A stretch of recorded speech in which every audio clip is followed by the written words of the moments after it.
ल हेलो साथीहरू ल मेरो पनि अब नयाँ भिडियो युट्युबमा आयो है सबैले हेरेर साथ दिनु होला म चाहिँ आज फर्स्ट दिन मेरो र म बिहान जगिङबाट सुरु गरिरहेको छु म र मेरो साथी पवन जाने हो पवनको घर चाहिँ थोरै अलि पर अगाडि छ अहिले बाह्र पुरा हुइसो लगाइरहेको के कुहिरो लगाइरह त्यही भएर देखिँदैन तिनको घर गएर तिनीलाई म बोलाउँछु र सँगै हिँड्छौँ त्यसले सानसानोमा कति हामी डुल्थ्यौँ सँगसँगै है अहिले त्यहाँ ठुलो भइयो यार म थोरै ढिलो भएर दोस्त झन् मलाई हाम्रो घर लिन आइरहेन् के पुरा कस जाडो मर्ने भएको न दोस्त मलाई नि त भएन यार त्यो भर्खर अलि अघि उठेको थिएँ म त्यसले चाहिँ मेसेज पठाएको थिएँ मैले होइन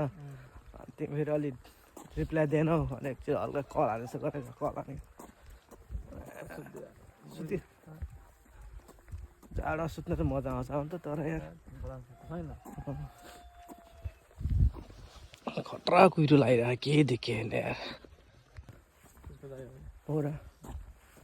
खै त्यहाँ एउटा कुन चाहिँ कुन चाहिँ एउटा फन्सा काम छैन र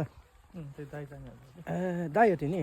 साथीहरू पहिला हामी सानो चाहिँ यो ग्राउन्डमा आएर कति बल खेलिन्थ्यो है लगभग कति वर्ष हुँदा यार 12-13 वर्षदेखि 15-16 वर्षमा खेलिदियो होला होइन खतरा खेलिन्थ्यो ग्राउन्डमा आजभोलिको केटाहरू बच्चाहरूको वास्तै छैन जेनेरेसन धेरै चेन्ज भइसक्यो सब मोबाइलमै लागिसक्यो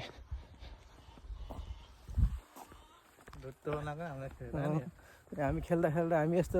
बुढो त अझै भइरहेको छैन आधुमा चाहिँ जान लागिसक्यो गयो नि होइन सम्झिँदा हिजो अस्ति जस्तो लाग्छ त्यो घोलामा